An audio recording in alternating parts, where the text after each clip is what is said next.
Welcome to the Cole and Dre podcast. I'm Cole. And this is Dre. We back in the building, y'all. We got a very special guest tonight. This is our most distinguished guest we've had. Y'all know we got rappers. We've had Miss Kathy Griffin, which was I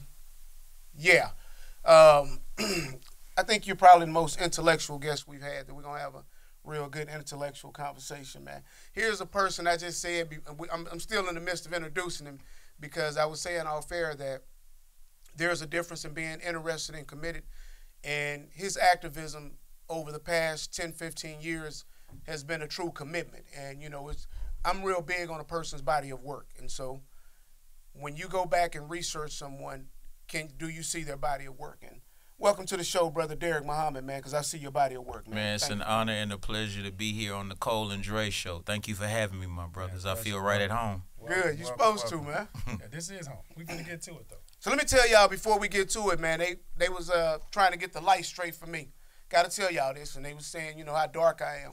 And so for all the brothers that's my complexion, man, make sure you are extremely proud of that. Because everybody else that ain't as dark as if they got a little cut on them. So, you know what I'm saying, they cut a little bit more. It's okay. That means the darker you are, the purer you are. Yes, it's sir. okay. So that's not a total shot at my guys over here. Well, yeah, it is. Yeah, this is called Well, you should have said the darker you are, the more lights we need in the studio, because it's really bright in here. I'm going to have to start wearing my shades, so you know. I ain't going to do it with you. So this is the first time, too, man. Our producer gives us questions all the time that we never read, and we kind of just go off the hip. I be reading, Lonnie. You do? Sometimes. I think you're doing exactly what you normally do. You be glancing at your phone. But anyway, this. Hold on, you answer your phone during the podcast. I ain't never did that.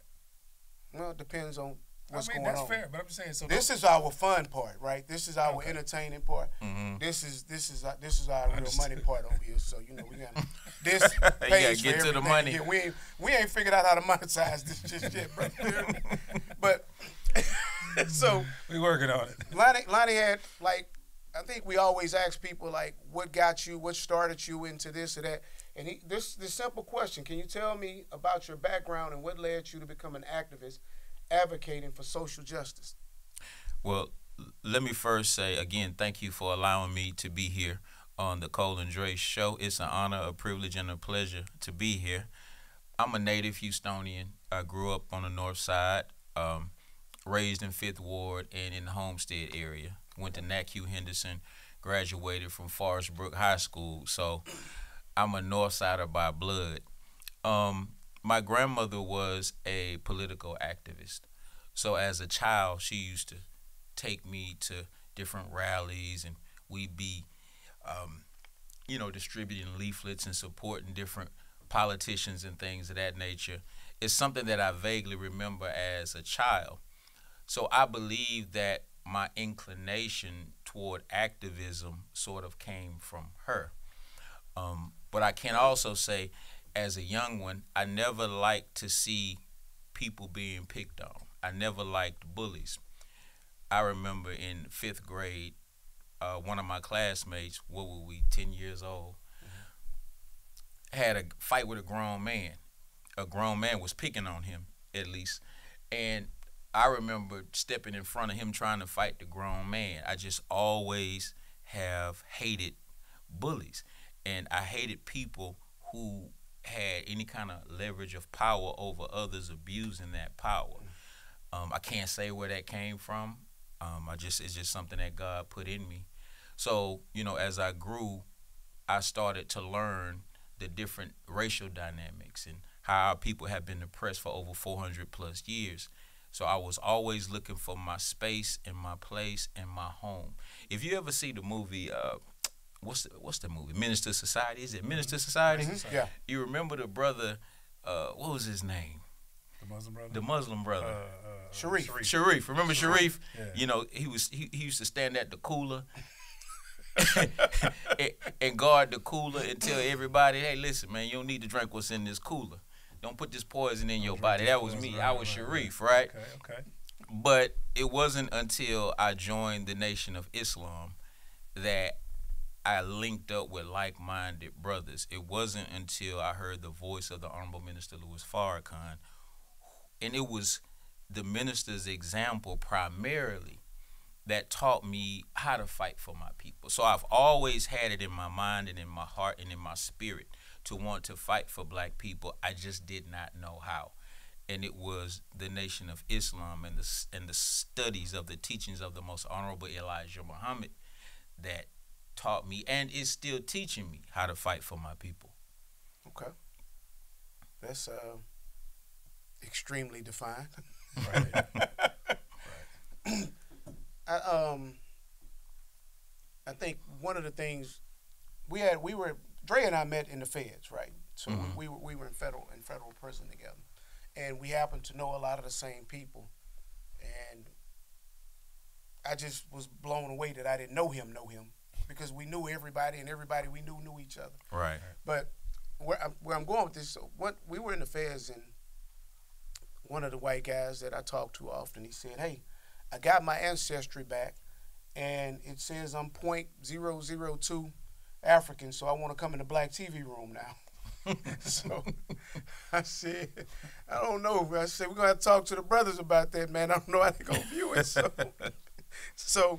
But I brought that up to say that I think I don't care who does their ancestry, whenever you do your ancestry, that, what is it? The West African. No, it's there's always something, one particular place that comes up in everybody's ancestry, and I don't know why my mind just went to blank right there. No, it's not. No, it's not. It's Saharan. What was it? South. Yeah, I think it's South Saharan or South Something like that, Sudanese yeah. or something like that. It comes up In everybody's.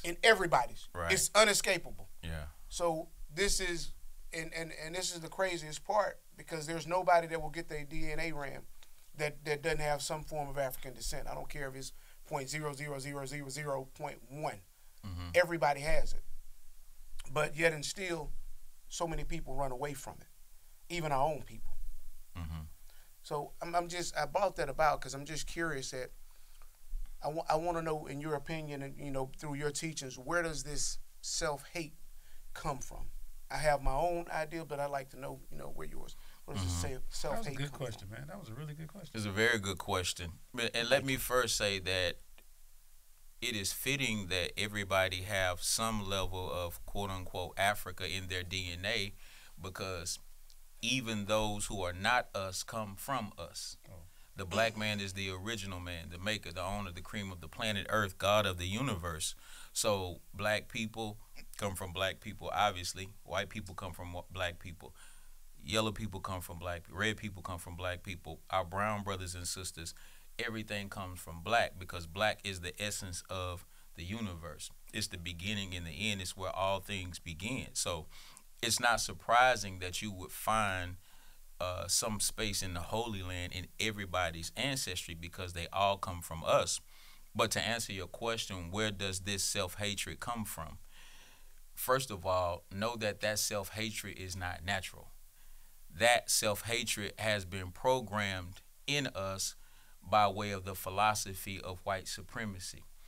White supremacy is the idea that all things that are non-white must be destroyed, and everything that is white must be preserved. So in order for them to execute this game plan, they had to turn us against one another. They had to teach us that our blackness was not original, but that our blackness was a curse. For instance, in certain religious doctrines, particularly Judaism, they have what is called the Hamitic curse. Meaning, y'all heard of Noah, right? The prophet Noah. Well, Noah had two sons, one named Shem and one named Ham. They came up with this fictitious story. And when I say fictitious story, I mean it was an outright lie that Ham, one of Noah's sons, made fun of the drunkenness of his father.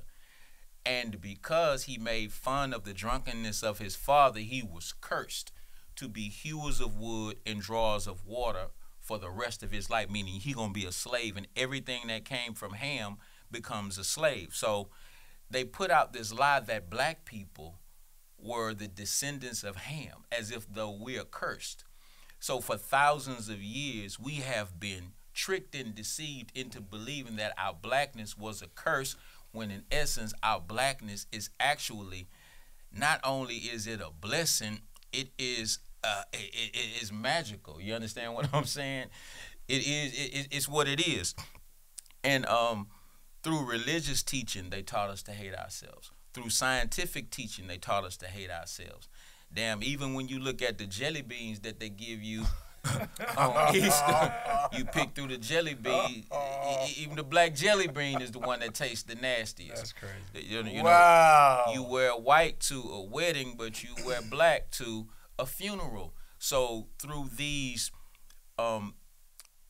different modes of perception management, they taught us to hate ourselves.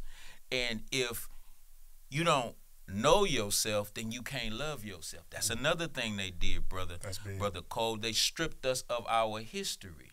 So it's very easy for our young brothers to fall in love with name brands.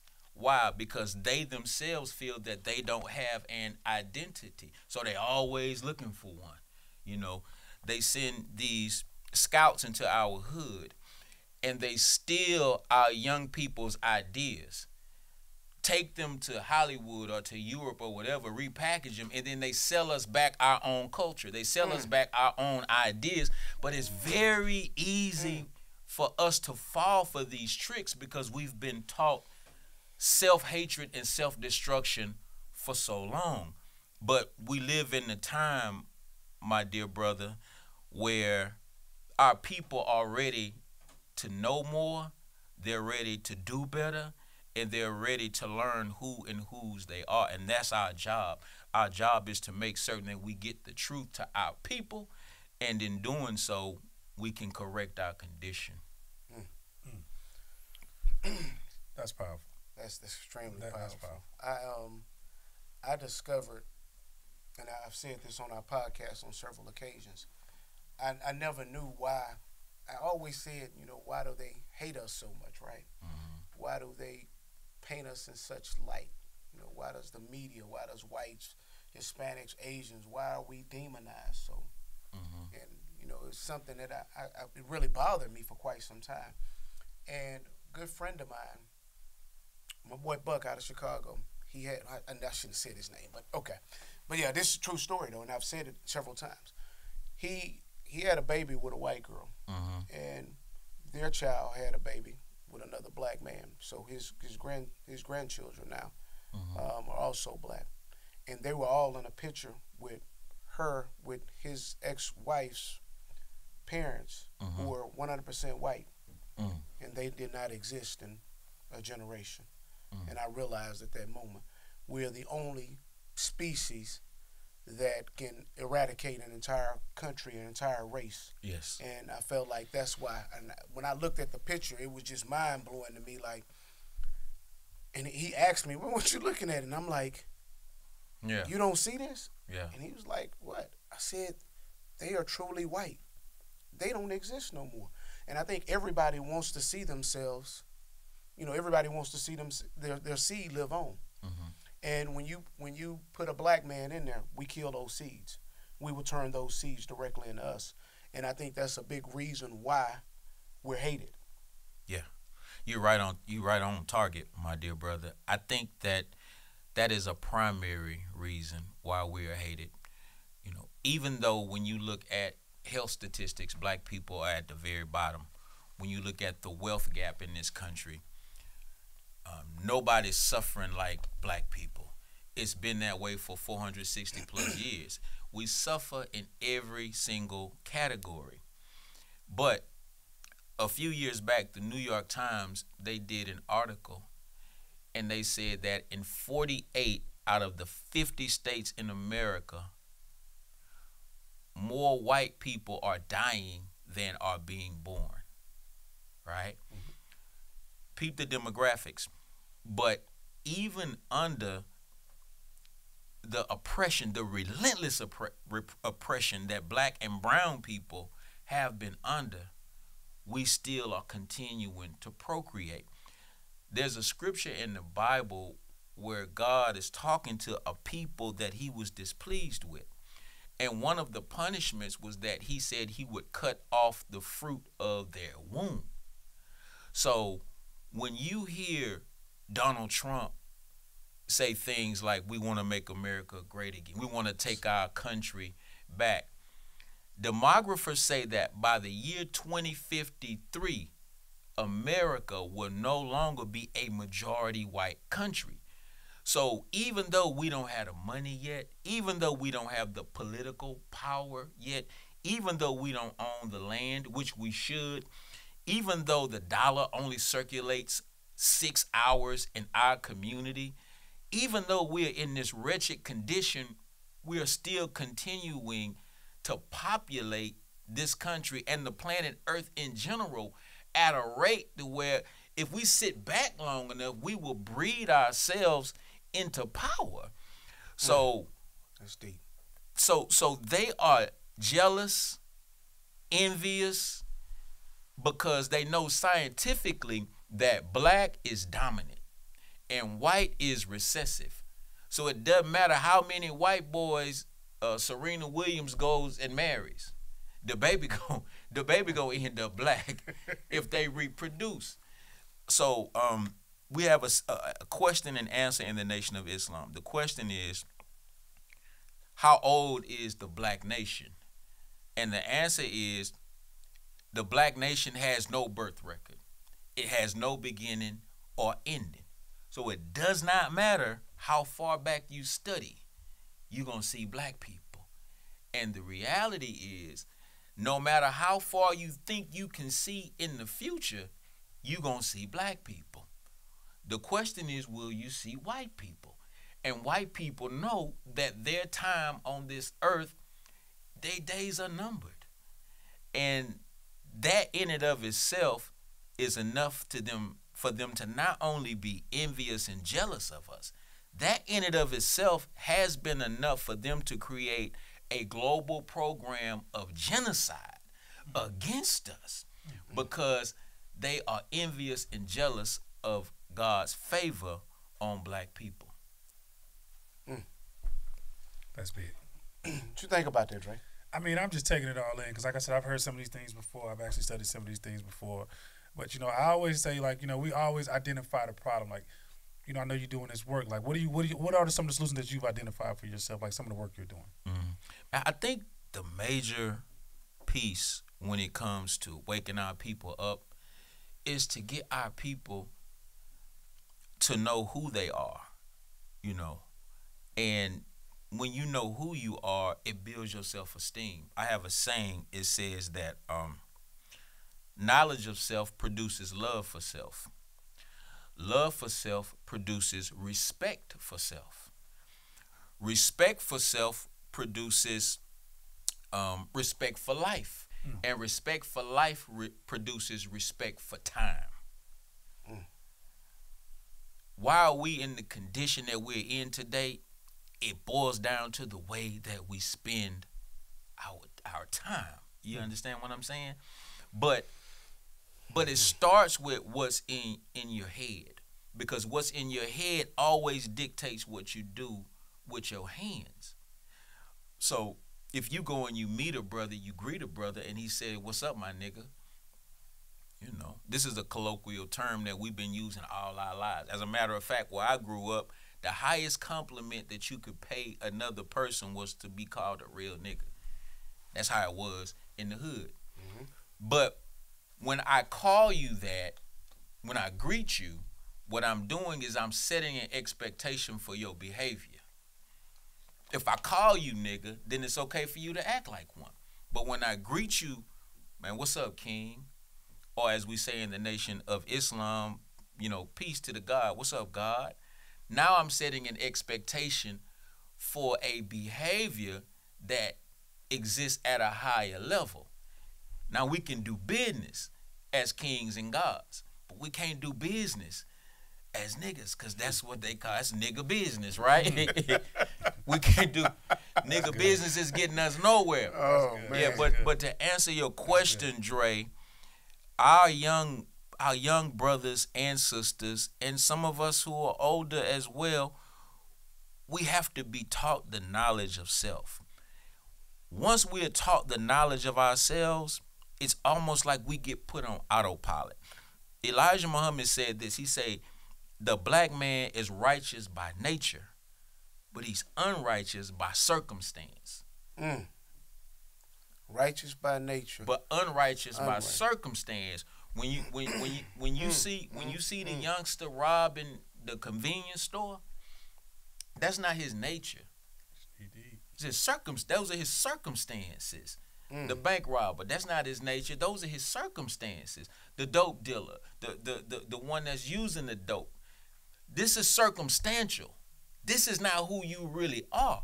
And I think that is what makes brothers like myself able to reach a certain demographic and a certain population, because I don't care how many tattoos you got on your face.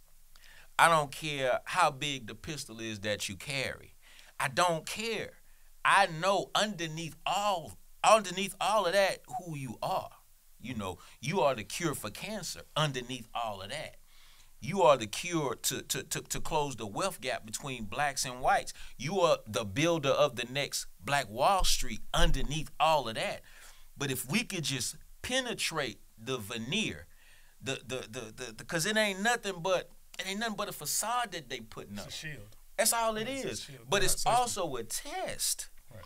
Because if you cannot look past the tattoos on my face to see what God has put in my heart, then you weren't sincere in the first place. It's a way to test your sincerity, in my humble opinion.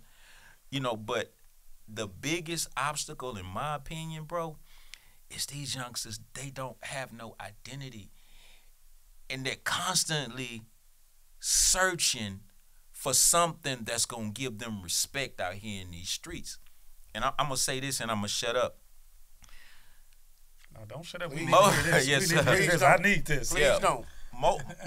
I'm noticing that a lot of the crimes that are being committed, a lot of the murders, a lot of the kick doors, the jackings, a lot of these are being committed by not young brothers who are coming up out of the projects. These boys, sometimes they have two parents, both parents at 6 figures. Yeah. But when they are around their friends and somebody comes up to them and asks, what hood you from? They don't want to say Pearland.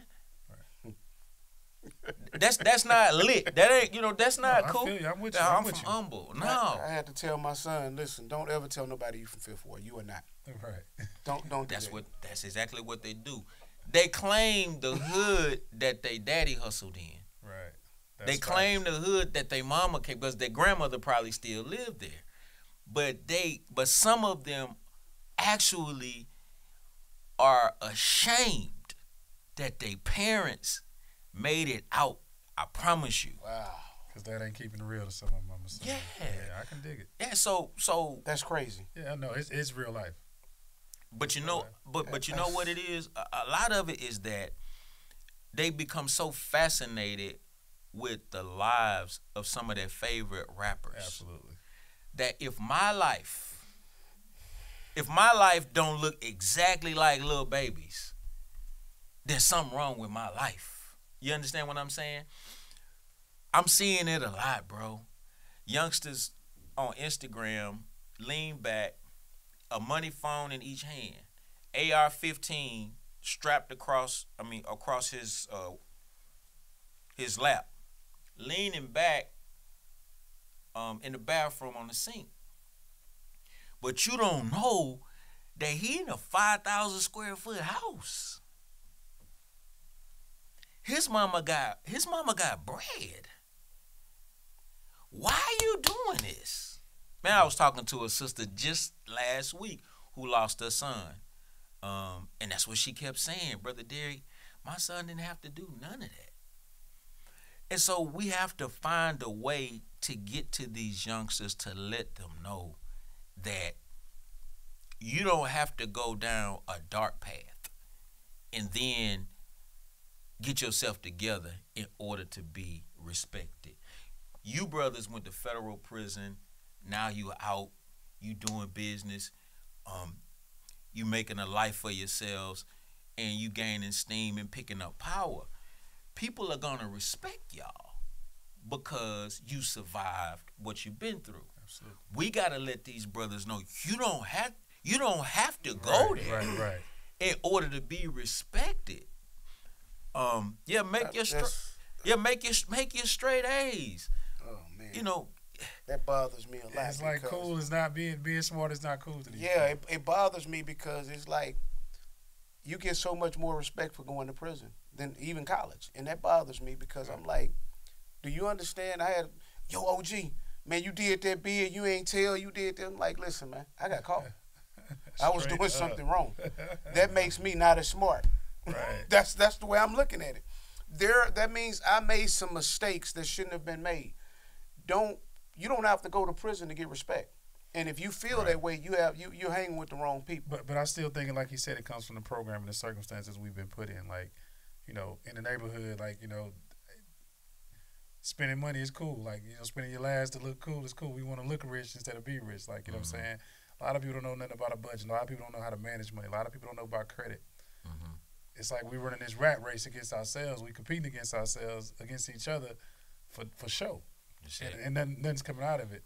Like you said, I mean, you know, I work with kids a lot, and, you know, I see some of the things that they do on social media, and I be like, dude, you 12 years old, but you giving yourself, you know, you putting money that you didn't got for this ATM on the internet, guns that you done used in this robbery on the internet. Why? Right. Like, you don't understand. Then you swear to God somebody told on you. Somebody get that tip, but they seen your face sticking out that mask, or your hair hanging out the back of that hat, and they know it's you. You know what I'm saying? Yes, but it's like they don't grasp that concept. They think I'm tripping. Like, man, we do this how we do it now.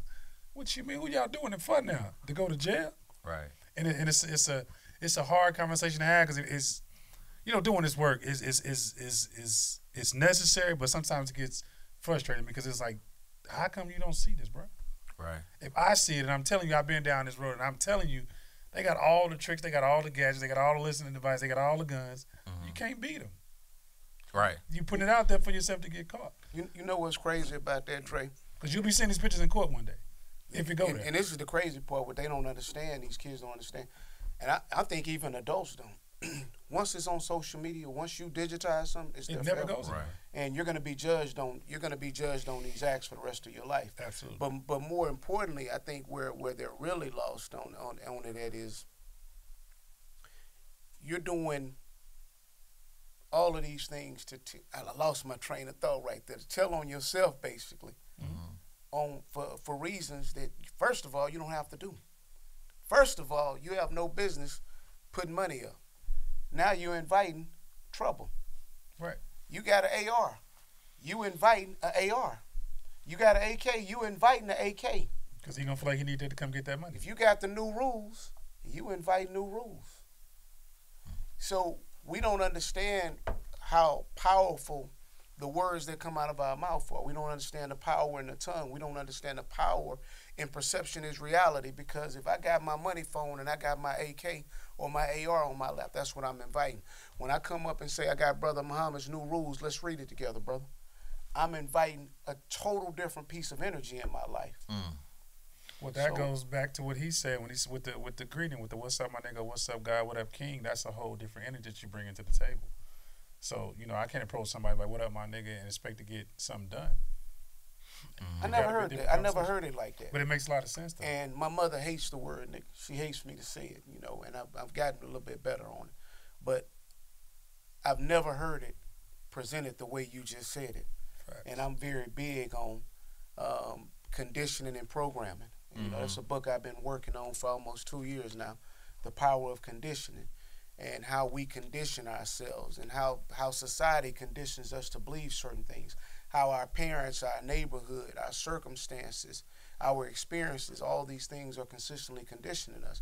And so you just really hit me with something that I've been a part of, bad conditioning. What's up, my nigga? I have been a part of that bad programming. All of us. Because we don't realize the power of words. You know, words carry energy and words carry frequency. you can walk into a room and just based on the words you speak, just in the greetings that you use, you're setting the tone for what's about to take place in that room. One word could start a war. One word could stop a war. That's why I tell my youngsters all the time, every time you open your mouth, it's a speaking engagement. Because words are like the stones that you throw that you can't ever get back. Definitely. So we do have to be more mindful of the way we speak to one another. Of course, we all laugh, joke, and play, but when it's time to do business, let our words be reflective of the business that needs to be done. And when we're speaking particularly to the youth, we have to be mindful of the words we use, especially with our own children. That word can't is a cuss word. That's 100%. A cuss word when you're dealing with children. See, we spend too much time telling them what they can't do, and we don't spend enough time educating them on what they're capable of. Again, going back to, they don't know their own superpowers. They don't know who they are. They don't know that this black skin is something that can elevate and propel them beyond heights unimaginable. They think it's something that can pull them down because they have not been educated properly. So we do have to be mindful of the words that we use, especially as black men. I feel like it's this deep. I feel like the conversations that black men have in any given community where we're supposed to be the head will determine how high that community rises or how low it falls. Because conversation among black men, that's what sets the agenda in any community. So if we sit around all day talking about who snitched, who scored, who's the best basketball player in the world, that's cool. Jordan versus what's his name, LeBron. These are cool conversations to have. We all should have recreational conversations at times, but that should not be the primary conversation. Why? Because we are at war. Our communities are in a state of emergencies. So we have to have more conversations about how we can collaborate with one another versus competing with one another. We have to have more conversations about, how do we get the retired brothers in our community who have been retired, how do we get them to patrol the neighborhood to make sure our little girls get to and from school without being bothered or messed with? How can we organize ourselves in our own communities to limit the interaction between law enforcement and our young people? Because some of them problems we can solve ourselves. Absolutely. But I like to give the analogy of, Earl Campbell. Earl Campbell, one of the baddest running backs ever played the game of football. And if you try to tackle him one-on-one, you get run over. He was just that strong and that powerful. So the defensive coordinators used to tell their defense, you got to gang tackle this joker. That's the only way you're going to take him down. And that is the way I see the issues that we face in our community. I see them as issues that have to be gang tackled. Brother Cole can't do it by himself. Brother Drake can't do it by himself. Brother Deric can't do it by himself. Brother Lonnie, Brother Ward can't do it by himself. But together, there's nothing that we cannot accomplish. And that's America's biggest fear, us uniting and becoming one. That's the biggest fear. And every time we've seen an example of us coming together, we've seen change, we've seen progress. But why? I mean, it's just this blockage that we have that we just cannot be consistent with that thought process. Because we let one bad thing happens and it all falls down. And I'm just really, I'll be stuck in that mentality. Like, man, how do we shake this? Like, what do we do? We've seen it in prison. We've seen it everywhere. When you get organized and get together, and it's not just one voice, it's a group of voices, you can make progress that way. Right. I think two things. You were speaking on words or engagement, right? Yes, sir. and we were speaking before that about it's not cool to be intelligent, basically. So you used a word earlier that reminded me, of something that happened in prison. A guy wanted to fight, one of the brothers wanted to fight the other brother because he said, "You always using them big ass words, man. I don't know what no colloquial mean. What you talking about?" And he was really upset. So I had to explain to the brother what he was saying about the colloquials, right? And so he was like, "Yeah, I'm glad you in here, Cole. I'm finna whoop him." I'm like, "But why?" Because he always using big words that I don't understand. And the reason I brought that up, man, because I laughed at it, but I remember leaving out like, we cannot do this. We cannot continue like this. There's something. Actually, I thought, man, we sick. Like, instead of you asking this brother, man, excuse me, explain to me what that means. Just explain to me what you're saying so I understand. He took this as a direct insult on his own insecurities because he didn't know the word. He didn't understand what it meant. And so I think the reason I brought that up is because, Dre, I think what happens is we have bad conflict resolution skills.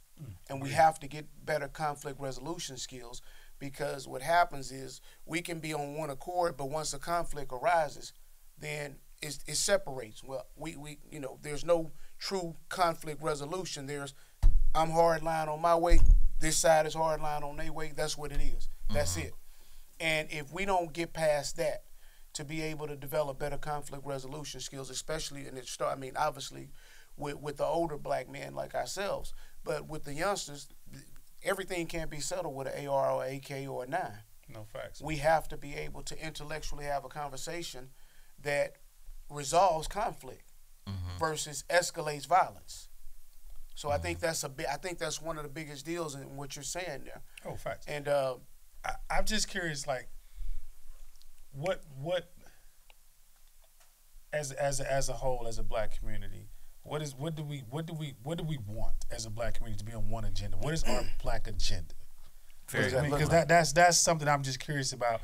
Because you may be pushing for something else. You may be pushing for something else as far as what the black community needs. As a black community, as a whole, what is the black agenda?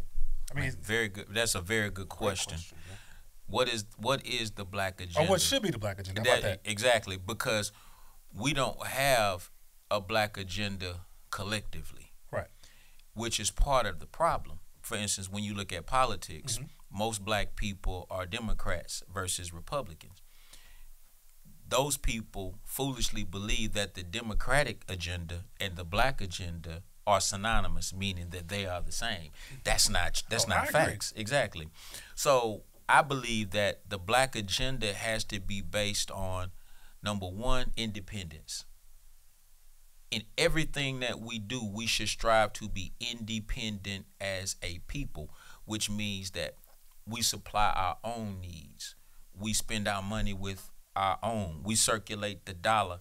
The dollar in a community is like the blood in the veins of a human being. They say it takes 8 minutes and 20 seconds for the blood to circulate from the heel to the head back to the heel. If you sustain a cut and you start bleeding out, at some point you got to plug up, the wound, or if not, you could bleed to death, right? That's what the black dollar is doing in our community. It's hemorrhaging, right? It only stays in our community for 6 hours. Think about that, brother. 6 hours. And in other communities, it stays there for, 30 days, 60 days before it leaves. So we have to become so independent that our dollar continuously circulates. And the $5 you spend with me helps feed my family. I spend that $5 with you, that's going to help you feed your family. But we almost have to develop a gang mentality. I have a saying. It says, until black people put black people first, black people will always be last. Oh, that is a well-spoken. We're going to always be last. Well-spoken. And that's the problem, man. When you look at our Mexican brothers and sisters, they look out for each other. And I ain't mad at them. At all. You can't go into a Chinese neighborhood and find a black business. a black-owned business. But how many Chinese businesses can you find in the black community? Because we don't have the same standard as other races of people where we look out for one another first and foremost. If I own a black-owned coffee shop and you own a black-owned coffee shop, we're not competitors. Right. We should be collaborators and understand that goddamn me, Starbucks is our enemy. That's our competition, because that's who's trying to shut us both down. Right. And they're on every corner and still surviving. Exactly. So it starts with a mentality. And it's really like a gang mentality. We gonna look out for us first, because that's what everybody else is doing. And everyone else is being successful collectively. But we're the only people that feel as if though we have to be a part of everybody's agenda, but not have our own. So we have to be taught that it is not reverse racism to look out for your people first. Absolutely. That's absolutely ignorant. It's intelligence to look out for your people first. The first law of the universe is self-preservation. You can't help nobody else until you first help yourself. So says the most honorable Elijah Muhammad. So I think we have to first start with that. The same way everybody else is looking out for self first, we have to do the same thing. And I have to see my brother as my other self. The more I love myself, the less likely it is I'm going to point a pistol at somebody who looks like myself and pull the trigger. Great. But the more I hate myself, the easier it becomes for me to do somebody dirty that looks like myself, because I don't feel that I have any worth. So, Oh, that's strong. that's extremely strong. This is okay giving me, like, you know what I'm saying, I'm ready to get out there, like, you know what I'm saying, let's go, man. Let's rally the troops, man. Me and Lonnie was rolling through the ward earlier, 5th Ward, right? And we went on the back end. I showed him where the East River Project was at. But if you go past Greg on the opposite side of 610, and I've seen it before, but I really saw 3 white people walking their dogs. Did you see all 3 of them, Lonnie? How many did you see? So I saw 3. It's fitting, though, that you only saw 2. That's cold. I love you, That was brother. definitely a shot, I love Lonnie. you, my brother. That was definitely a shot on air. That was definitely a shot, Lonnie. Hey, that's my brother. Y'all know I got to shoot at him. But I brought that about, man, because now I'm asking myself after what you just said, what is our community?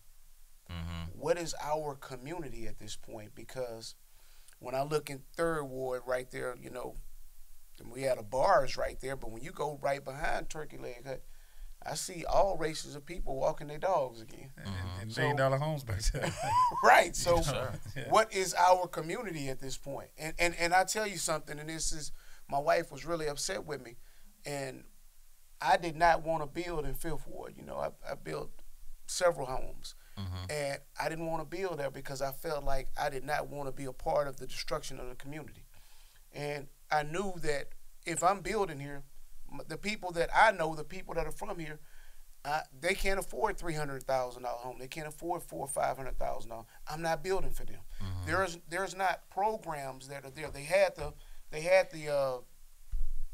the land bank where you were getting the dollar lots, but instead of, and this is nothing, I'm just not knocking none of my brothers, but instead of us saying, okay, we got a lot for $1, we're gonna build a cheaper home now, we didn't. And so how at what point are we willing to deny self for the greater good of each other? That's a very good point. And you asked the question, what is our community? Yes. Because, you know, 3rd Ward, 5th Ward, Hiram Clark, Sunnyside, these are all historically black communities, Freedmanstown. But they're being gentrified in such way to where, like you say, you see Amy Higginbotham, you know, walking her dog every morning without fear. As a matter of fact, she's safer in that neighborhood than me and you. Facts. Ali spoke about that. Yes, yeah. It's true. It's true. But that's something that we need to have a come to Jesus meeting about. What is our community? Our community is wherever our agenda is and we're in unity, and we're pushing that agenda relentlessly wherever we decide it's gonna be. But the reason that Amy Higginbotham can walk her dog through the hood and feel safe is because we have been programmed not to touch her. We've been programmed not to touch her. And we've been programmed that our own, me and you, we're fair game. But it starts with the way we see ourselves, right? Think about it. After the Emancipation Proclamation, after they so-called freed the slaves, and for everybody listening, Abraham Lincoln is not your friend. He did not free the slaves. Abraham Lincoln, he said in the Lincoln-Douglas debates, he said that if I could have preserved the Union without freeing the slaves, I would have done so. Mm-hmm. So after we got physically released from the plantation, because we were never mentally and emotionally released from the plantation, we built what were called black towns. Little small towns where we came, we used our little tools and fuse, we bought a tract of land, we created our own irrigation system, we built a little outhouse, this way everybody went to school. We said, okay, you're gonna be the mayor, you're gonna be the sheriff, and we lived there for years and created a great quality of life for ourselves in the country. Listen, our ancestors who lived in the country lived longer than we live in today in the city. They had less, but they were able to accomplish more with less because they understood the principle of unity. Because they knew that at the end of the day, they knew who their enemy was, right? So when we got permission to move back into, they told us we could move into the neighborhood where white people were. Okay, so we moved into 3rd Ward. We moved in, they had this thing called white flight. White folks started moving out. When they start moving out, we start following them.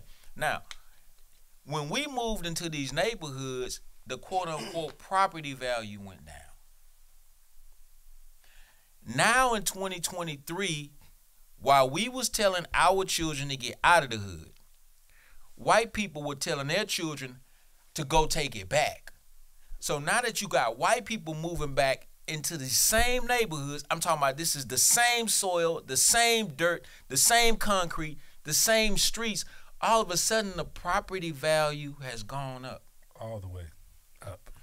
All the way up. So the mathematical formula is wherever white people are present, the resources follow. And when the resources follow, the property value goes up.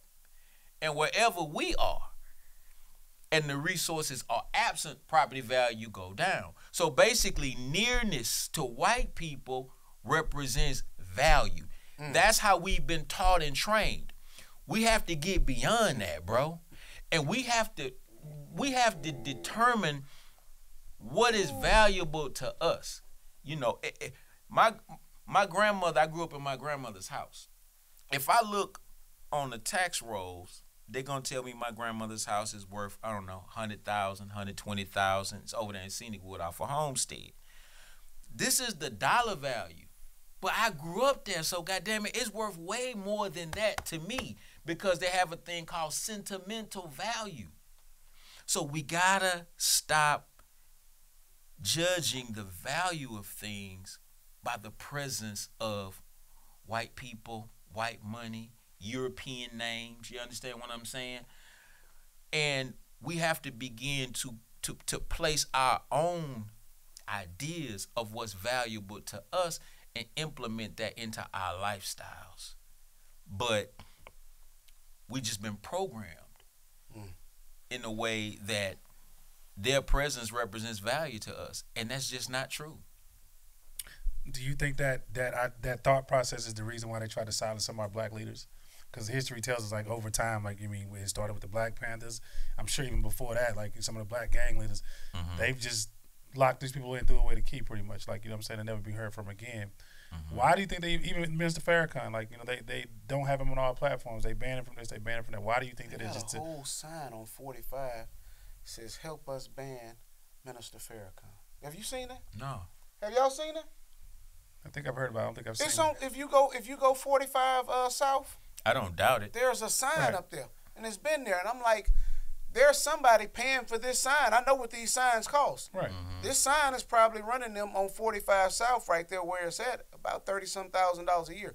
It's been there for at least 3.5, 4 months.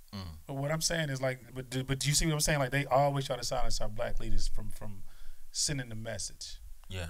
And you know, I don't think people really realize that, you know, some of these teachers are there and available for you. You just got to go seek them. Yes, sir. You know, and I see you had this book on the table, like, you know what I'm saying, what's in this book that's going to help us get to that point? Or, like, I see it say new rules. What rules are we talking about? What rules are we changing? What is the new way of thinking? What should be the new way of thinking? That's a very good question. Back to what you said about the silencing of our leaders. When you look at our history here in this country, we have never had a strong leader that they did not silence, assassinate. They deported Marcus Garvey. They incarcerated them, you know, brought trumped up charges on them and used the criminal justice and judicial system to silence them. You can't speak up for black people and believe that you're going to have an easy time. But let's just say a group of zookeepers went and got a lion out of the wild, and they gave this lion a tranquilizer and put him to sleep. And let's say somebody, you know, comes in and they try to wake the lion up. Hey, man, wake up, bro. They'll kill the guy that's trying to wake up the lion because they fear what's going to happen when the lion wakes up.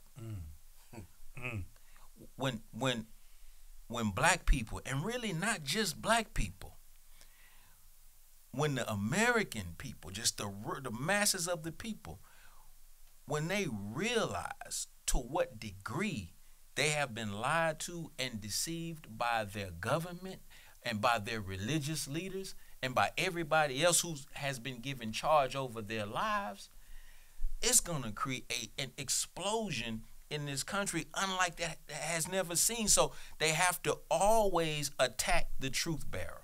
They have to. When you read the Bible, you know, all the way back from, you know, Moses, Abraham, there was Lot, Jesus. There's been no prophet, no warner from God that ever came among the people to teach the truth that was not attacked. Or they tried to silence him, or in some cases, he was killed. So the reason that they have to do everything within their power to silence the Honorable Minister Louis Farrakhan, or to try to make him quote-unquote irrelevant among the people, which they have not succeeded at doing so, is because the truth that he speaks. See, if Minister Farrakhan and the truth that he teaches is the type of truth that will stop men from drinking alcohol, then what's going to happen to the people who sell the alcohol? Right. It's a problem. Right. If he's cleaning up black men and women and teaching them to stay out of jail, then what's going to happen to the prison industrial complex?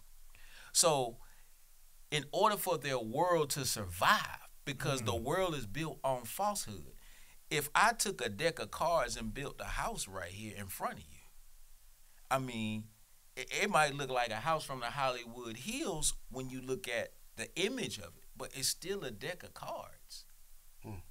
America is a deck of cards, which is why you see the dollar being disrespected all over the world right now. Your dollar very soon, it's going to be, I'm going to say very soon. Right now, it's not what it was worth 10 years ago. Definitely not. It's not what it was worth 20 years ago because it's not backed by anything. It used to be on the gold standard. But in 1971, Nixon took the dollar off the gold standard. So they just basically print money. and America's trillions of dollars in debt. They can't have a black man out here teaching this truth to the people, because that's going to accelerate the pace of the fall of America, and that's just not something that they're ready to witness. So, what was the other question, bro? The new rules. He was talking about. I was trying to segue to the book, before man. we get to the book, I got me fired up. Man, I'm enjoying every moment of it. Right. Trust me. And I'm loving it, because I think people look at BRICS and look at what's going on with the dollar, and it's like, I think the bulk of the country is in disbelief. I think, we've been lied to, and there's been a narrative that's been sold to us for so long that we're not taking this serious. The American public is not taking it serious. Black people definitely aren't taking it. Man, that ain't about nothing. They ain't finna do nothing. And I've talked to several people, and I'm like, nah, this can get bad. Yes, sir. And I think people don't understand when you really look at economics and understand the power of economics on why the dollar has been so powerful, because it's been the world's currency. And even right now, even though it's being disrespected, it still represents about 80% of the world's currency, based on the fact that you still have petrodollars, you still have to buy your humanitarian aid and everything else internationally in dollars. Now, when we lose that, what people are not understanding, if you lose that as the world's currency, those loans that you get for your car loan that's at 6 or 7%, now they go to 18 or 20%. That's a big difference. If you've traveled outside of the United States and you get in other countries, one of the things that people don't realize, you see much smaller cars all over the world. Right. This is the only place, you are in Europe as well, the Western world, that you see SUVs and you see a lot of luxury cars on a consistent basis. You'll see them everywhere in the world, but you will see them in the United States, and I'm not going to say the entire Western world. You'll see them more. We were just in Mexico a couple of months ago, and I was amazed. As we driving, first of all, I was scared to death as some of y'all driving. Lord, woo! Woo! Man, I thought this man was going to kill us every time we pulled out, man. I said, hey, man. Listen. Can you slow down today? I said, this man playing bumper cars with us, man. And we saw like 3 deadly wrecks, while we were there. But what I did notice is how small the cars are. And I think people don't pay attention to that. And we've gotten so spoiled with our sports cars, our SUVs, our mid-size, and our luxury cars. Yeah. Without the dollar being the world's currency, life changes. So with that being said, and the reason I brought it up, what message do you have, or what message should we be putting out collectively? How do we get the word out? How do we get people to truly understand we almost witnessing the fall of America here, and it could happen as quickly as a year. If they bring this currency together. I don't think it'll happen that quick, because the one thing I do know about America, from what I've learned, they gonna start some shit with you and go to war with you. So they gonna paint out a false narrative to say, hey, we just spent all this money on this military, and we gonna use it. So we ain't just letting y'all go for nothing. So all y'all other countries, be mindful. They coming to see about you. Right. Yeah. None of us are privy to know when it's going to happen, or exactly what sequence of events is going to take place as it happens. When we think about the fall of America, we think about, how when a civilization is destroyed in the movies and there are bombs and whatnot everywhere. No, it's something that will take place gradually, I believe. But it's going to take place, and I'm going to tell you why it's going to take place. It's going to take place because, thank you, what America has done with the transatlantic slave trade, they say that there's over 100 million black bodies at the bottom of the Atlantic Ocean right now. These are our ancestors who made the decision that I would rather die than go to America to be a slave. So they jumped over. They say at the bottom of the ocean right now, 100 million, the bones of our ancestors. Damn. What was done to us was the worst form of terrorism against any people in the annals of history. And the reality is, whether we want to hear it or not, America has to pay for what she did to God's people. And the fall of the dollar is just one of the consequences, because she's had the opportunity to give us justice, but she has refused. Our people are still suffering. You got to pay for what you did. And the interesting part about it is that we're inside of America while this is taking place. So what should we be doing? How should we be preparing? We have to get into survival mode. One of the reasons that in other countries you see smaller cars, and in America you see the bigger cars, is because in all things these other countries are operating based on efficiency. In America, the culture is to operate based on supremacy. Ooh. That's facts. Oh man. And what happens is, somebody who is more efficient than you, over time, they will surpass you. So what we have to do as a community, as black people, we have to start operating more efficiently. I'm not saying move out of your house and get a tent. I'm not saying that. But I'm saying you have to operate as if though the clouds of war are forming over your head, because they are. So what does that mean? That means you have to consider the fact that there may not always be a grocery store for you to go to. We have to take some of the land that we're purchasing and we got to start using it to grow our own food. We have to make sure we have access to water supply, just in case the water gets turned off. I mean, this is how we got to start thinking. We got to start thinking as if though we are building a nation and building self-sustainable, communities. Man, I travel to Oregon sometimes just to go up, in the mountains and write and get my thoughts together. Man, white folks in Oregon, you drive down the street, everybody has a garden in their front yard. Everybody. It's one of those places you go where the people are multimillionaires, but all you see are Subarus. It's a very interesting place. These are the different kind of white people, right? But I'm saying we have to start operating based on efficiency and not based on, this, my shoes look better than yours. I'm not comfortable with the 2022 Mercedes. I got to get the 2020. We got to stop being wasteful. And we got to start looking out for one another and make sure that we can cover the basics if the hit the fan. That's food, clothing, and shelter. So we have to be putting our children, when we send them to school, no, you're not taking up business administration. We want you studying agriculture. We want you studying agriculture. You're going to study dentistry. We have to put our children in these disciplines that's going to help us survive the dark times that are coming. I hope I'm making sense. You are 100%. Very much making sense. 100%. Wow. People need to have that sense of urgency. Efficiency I versus agree. supremacy, huh? That's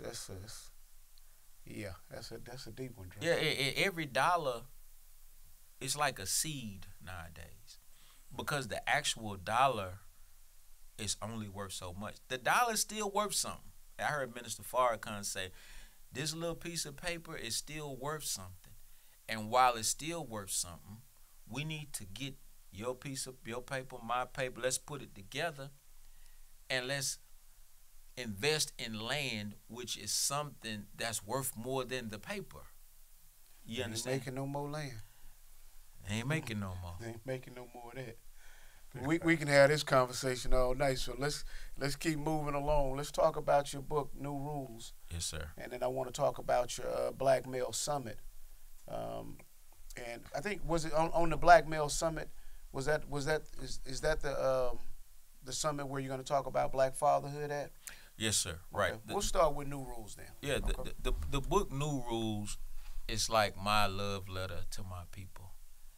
It's me telling my story, so it's semi-autobiographical.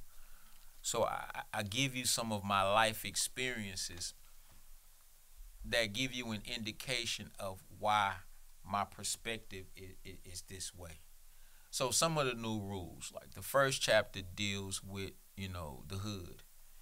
And in that chapter, I talk about how we have to define what is valuable to us absent, white people. I talk about how the gangs or the street organizations in our community need to be repurposed. The original intent when these gangs were started was to protect our community from white gangs, right? And then, crack cocaine was introduced into the equation.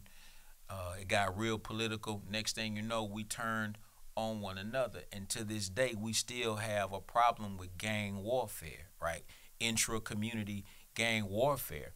Well, we have to reintroduce the idea to these gangs of being protectors in the community again, because gangs are very, very powerful, bro. And the government of America, they put billions of dollars every year into the eradication of gangs, but they may as well wipe their behinds with that money, because as long as society creates the conditions that makes young people want to join a gang and want to be a part of something, then there will always be gangs. So you're not going to get rid of gangs, but we have to create new rules that determine how gangs operate. They have to operate in a way that's constructive and not destructive to our community. One of the other new rules is that we as a people have to become quote-unquote land-centric again. I told you our people started off in the country, and we've fallen in love with the big cities. But the big cities are designed to take years off your life. When you look at the water that we drink, when you look at the food deserts that most of us live in, this is food that's killing you. When you look at the air that we breathe, you talk about the big vehicles that are polluting the airwaves with all kind of toxins. When you look at the murder rate in the community, when you look at the stress levels, just trying to keep up with the Joneses to, make sure your shoes look, just as good or better than whoever you competing with. All of that stuff is stressful. So when our ancestors lived in the country, even though they had less, they lived longer. So we have to get back to the land. We got to get back to the earth. As a community, we got to become land-centric again. I have a chapter in there where I talk about the importance of health and how, as a people, we cannot achieve black power if we are in poor health. And particularly us as black men, we got to start taking better care of ourselves. Black men are judged by how well we take care of others.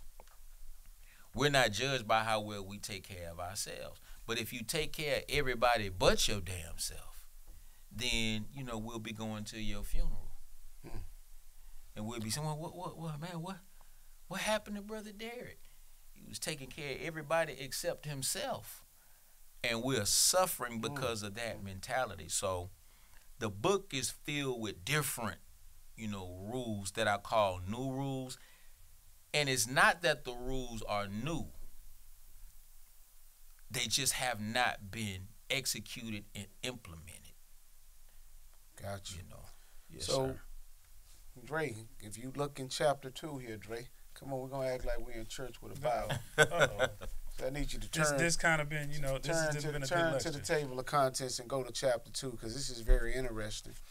when the brother says, "Get rich, get famous, get killed." I'm trying not to laugh. Oh yeah. What page? I just, it's in the table of contents I got in it. chapter 2, man. I was trying not to laugh at that, but get rich, get famous, get killed.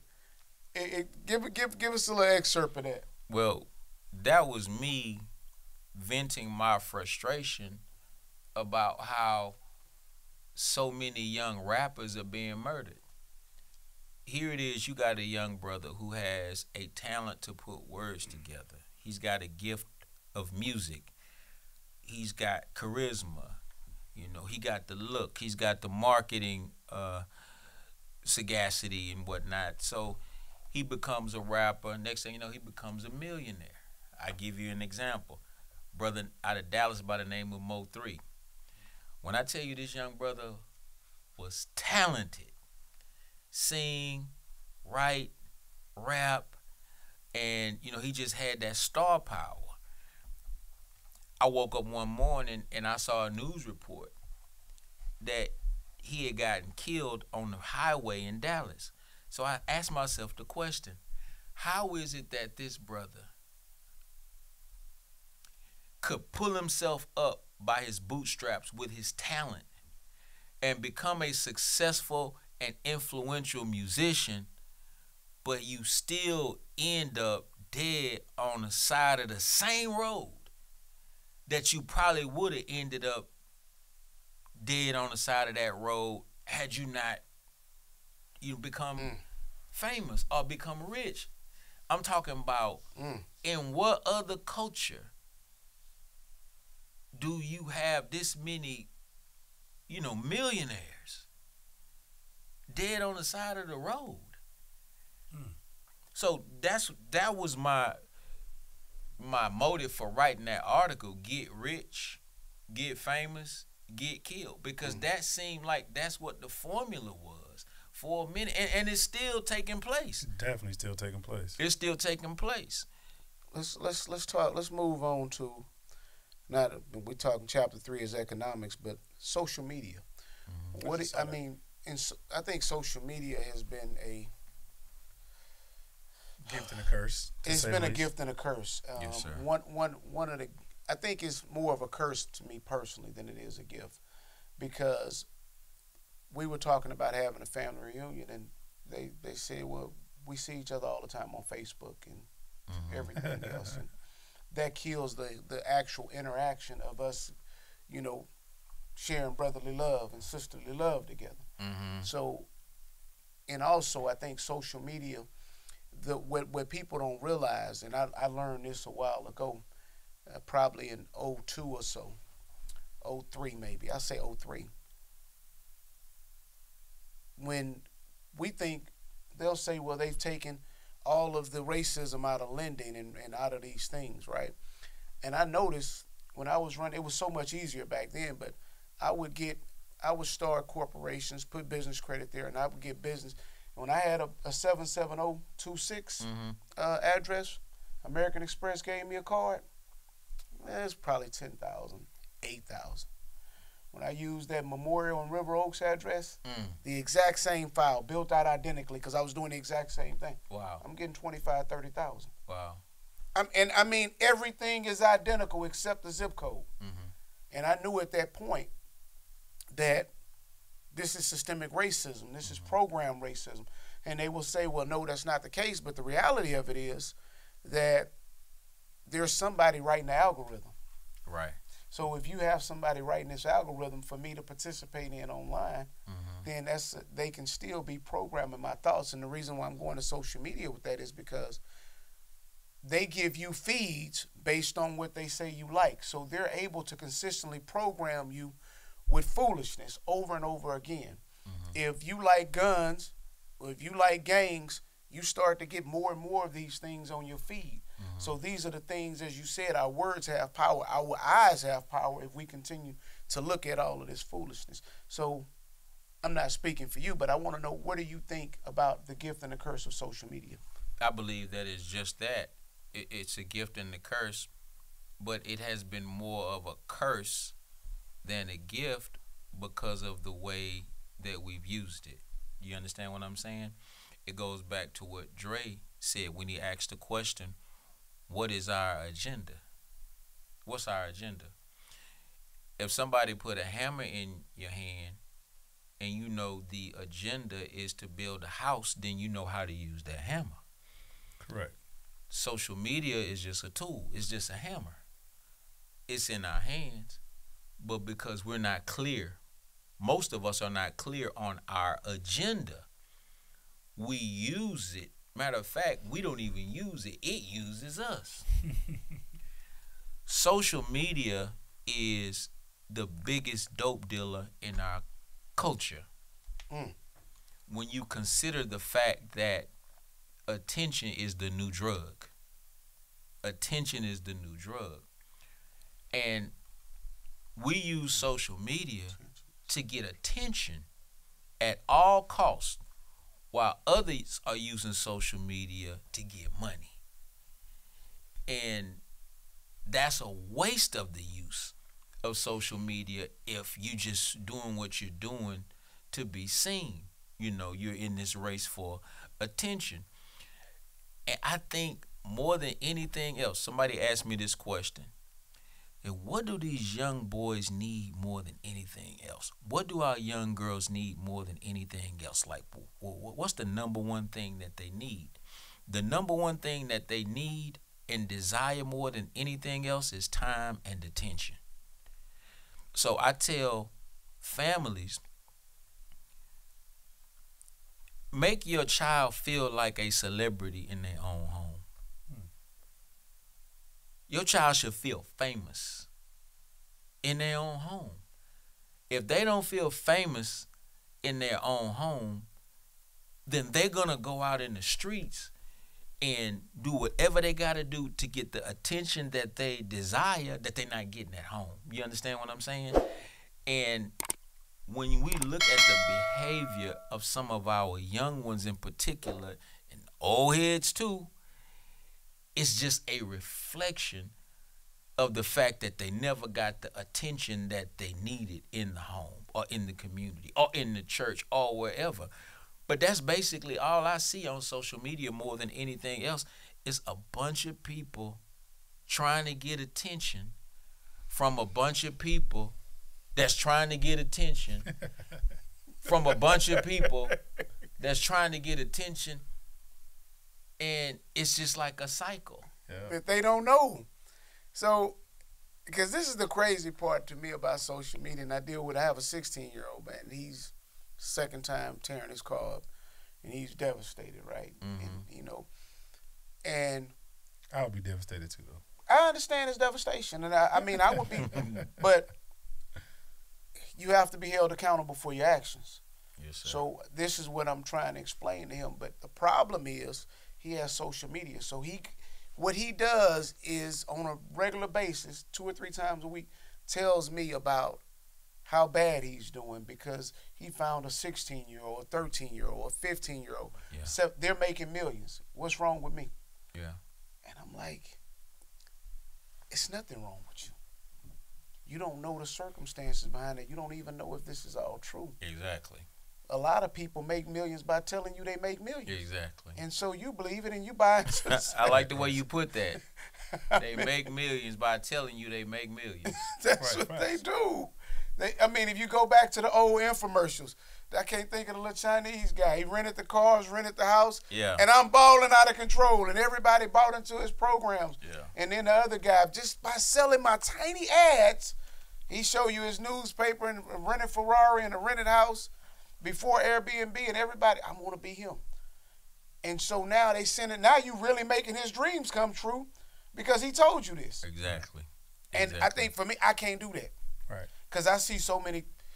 I get it all the time. Guys ask me to mentor them and help them with different things, and it's like I'm doing my own thing in business. I really don't have time, but I don't have a problem sharing the game. You don't have to pay me for that, brother. Mm-hmm. If I can answer a question for you, I'm going to answer a question for you. Anybody that know me know I'm an open book, man. Yes, sir. I'll give it to you, right? But I see so many of these guys taking advantage of our young guys and giving them, I'm not going to say false information, but a lot of it's false because I see it every day. you can do this, no PG. I'm gonna send me 10,000. I'm gonna bill your corp out, and I'm gonna get you 250. It's not true. Right. I'm not gonna do. I am great at this. Let me look at the camera. I'm a bad man. Tell them, brother. Listen to me. Tell them. Don't give these dudes your money, man. It's not true like that. Don't work like that. I don't care what programs they tell you they got, what friend at the bank they got. It may be some extenuating circumstances, but they very rare. Yeah. Social media is set up for you to be exploited. It's set up for that. You know, so I think that we have to view it as a tool. We have to have a goal in mind. We have to have an agenda. If you're on social media and you're selling a product, when you click the app with your thumb, understand that this is what I am here for. I'm here to play this algorithm game in order to sell this particular product. So now you have a purpose. Now you have an agenda. The information that we share on social media, because that's where everybody is, it's very critical that we make certain that we share information on social media that builds our community up and not tears it down. But yeah, social media is most definitely the gift and the curse. Definitely. I mean, to touch on something you said earlier about the kids, man, you know, what the organizational work I do, I work with an organization called New Approach as well as the Boss Life Foundation.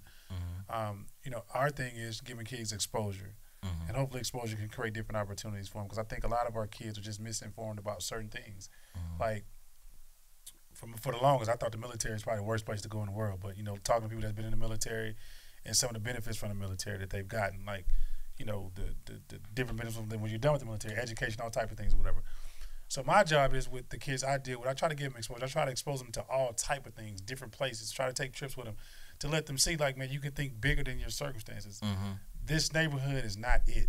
Yeah. You're not in the military. You don't have to defend this neighborhood when somebody says something bad about it. It's Right. bigger than this. This is a small Wow. microcosm. That's real. That's deep, Dre. You don't have to defend this neighborhood. Yeah, because people do it, man. This for the hood. We all done done it. Yeah, of course. And I never thought about it what I'm like that. You saying? don't Like, have to defend you don't have to this defend this neighborhood. neighborhood. Like, your job is to protect your family, protect yourself. Like, you know what I'm saying? And we've been so misguided for so long, man. And I'm just like, to the point where I just want to just click the switch and, man, everybody just snap out of it, because I think we all in the trance, we all been hypnotized. That's what it seems You know like. what I'm saying? Yes, sir. Yes, sir. It's like we know better, but we just refuse to do better. Like, you know what I mean? But I just want to touch on that, like, you know what I'm saying? But I really try to give kids opportunity and exposure and let them see the different things. Like, man, you looking at a little baby, but look at the dude next to the little baby. He might be making just as much, because that's his manager or that's his public, whatever they do. Mm-hmm. Those jobs will come more often than Little Baby and LeBron. Those are one in however many millions it is. Right. But look at Rich. Look at the guys around those people. What makes them work? What makes them go? You can still be in that lifestyle and have that life, Mm-hmm. and what makes them go? And I think if you just true to yourself and find something that's mathematically achievable, Mm-hmm. we'll be better off. But I think we try to chase the whale, the big fish all the time instead of getting a bunch of small ones. Mm-hmm. You know? Yeah. I have a saying that when they see something different, they will want to be something different. And there's a quote that says that when the mind is expanded, it never returns to its original dimensions. Never. So when you take one of those young brothers or sisters into a new arena where they get a new experience and meet new, different people, you're opening them up to a world beyond the only one that they believe exists. You know, when you grew up on the north side in the 80s, you didn't go to the south side. Absolutely. Not at all. Not at all. Late 90s would be like, you know what I'm saying? We Only start to go going. to Astroworld. Right. There you go. There you go. My cousin Bubba lived in South Park. We There didn't you go go. over there. That's my cousin. That was family. Right. No, we didn't go over there. I had a chick on Braeswood back in the day. I hate to say it, but she was on Braeswood. but you was sneaking in and out of there. This you before know. GPS, so I had to write the directions down. Oh, ex Braeswood, Right. And that's another thing about social media and technology. And I've said this before. It's programming us to be so dependent upon it, we cannot think. We don't communicate This with Chat GPT, I've been using Fiverr for I don't know how long. Fiverr came out, I think, in like 07, 08. I've been using Fiverr since they came out.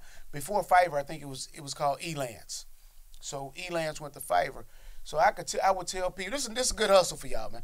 I would tell people I can do your website, I can write you a business plan, I can do your marketing research, and I might charge you $5,000 or $6,000. I had a website set up, and I would pay them $200. But you were happy, right? But so, and it's crazy because that's how you utilize these tools. But now, like, utilize ChatGPT. I told it to write me a business plan, right? For something I'm looking at doing. It did it in a matter of 45 seconds. It gave me 14 pages in 45 seconds. Whoa. Maybe it was a minute and 15 seconds, but I think when I started timing it, I said, damn, because it's. So I said, let me put a time on this thing, man.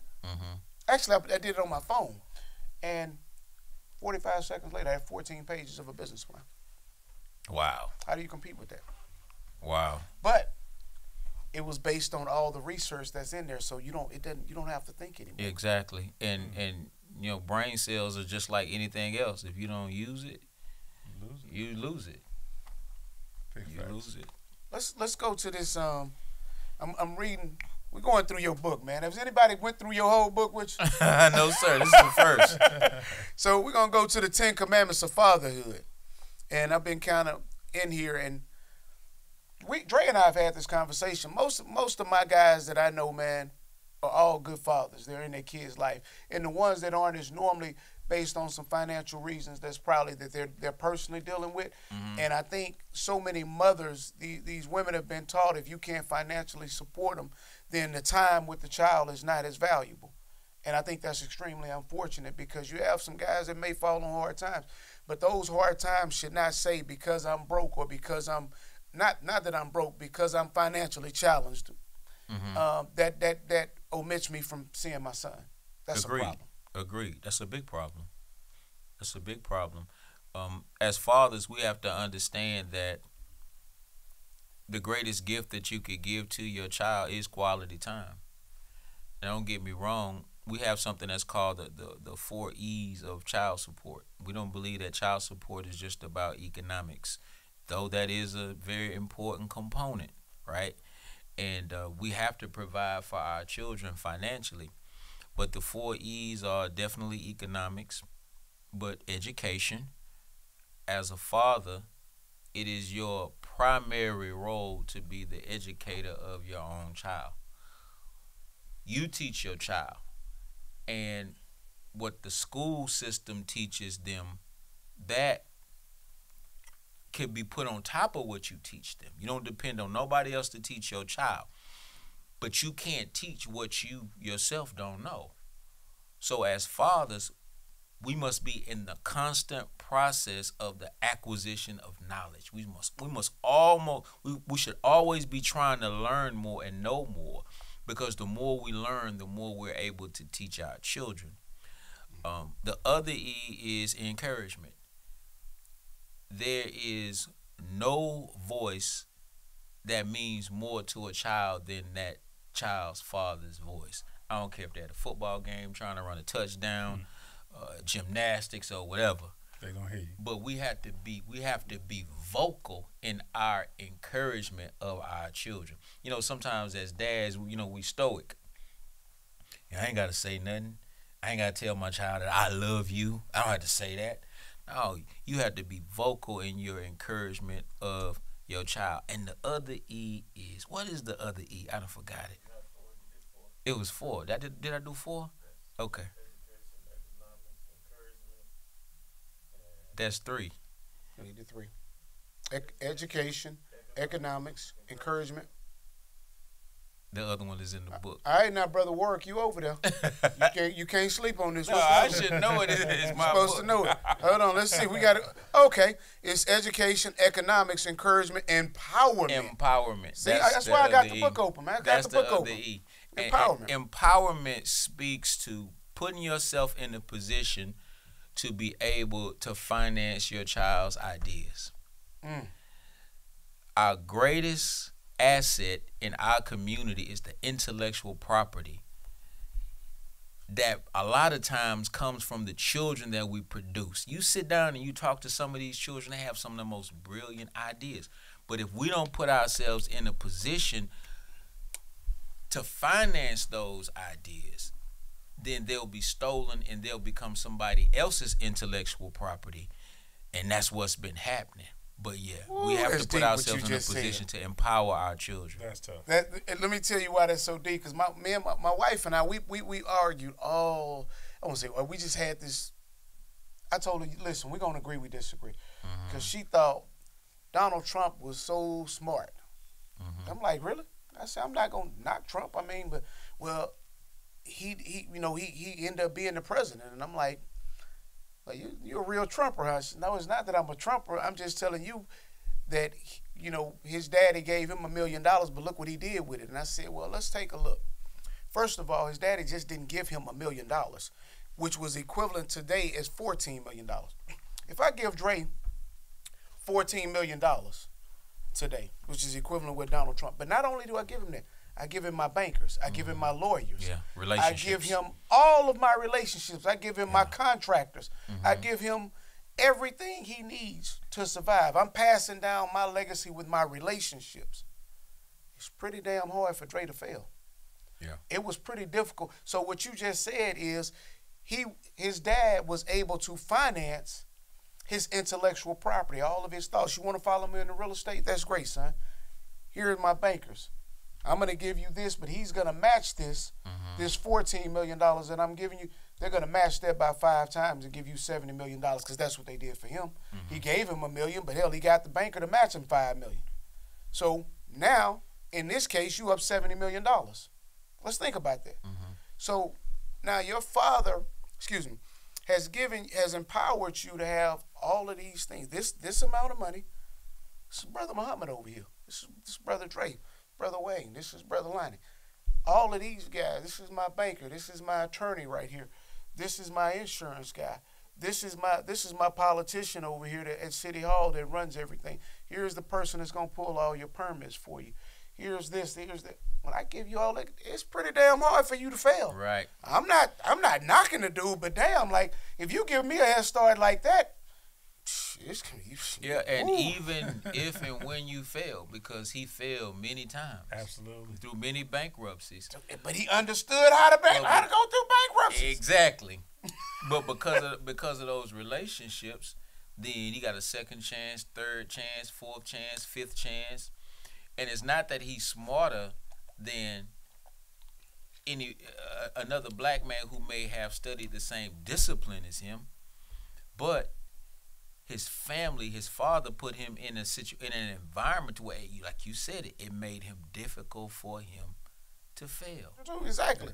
So because I'm going through your book, man, but I want to 2 more things we're gonna talk about. Well, 3. I want you to touch on, and one thing I've learned about you throughout this podcast, you listen well. You listen well, because hell, Drayden asked you 2 questions. I forgot the question. You went back all 3 times, 2 or 3 times, and went back and said, "That just made my question was kind of that was pretty good." So we're gonna. I want you to expound a little bit on propaganda wars, the United States military, and the importance of local elections. So, propaganda wars. That's my perspective on what they call perception management. Like how radio, television, video games, billboards, music, how it's used to shape the way that we think every single day.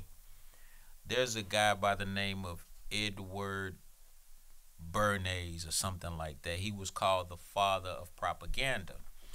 And what he did is he introduced this formula to the Catholic Church on how to get more people to join the Catholic Church. It's basically about presenting a lie but making it sound like the truth. Now, let's talk propaganda. Propaganda says that a black man is more likely to be absent from his child's life. That's the propaganda, right?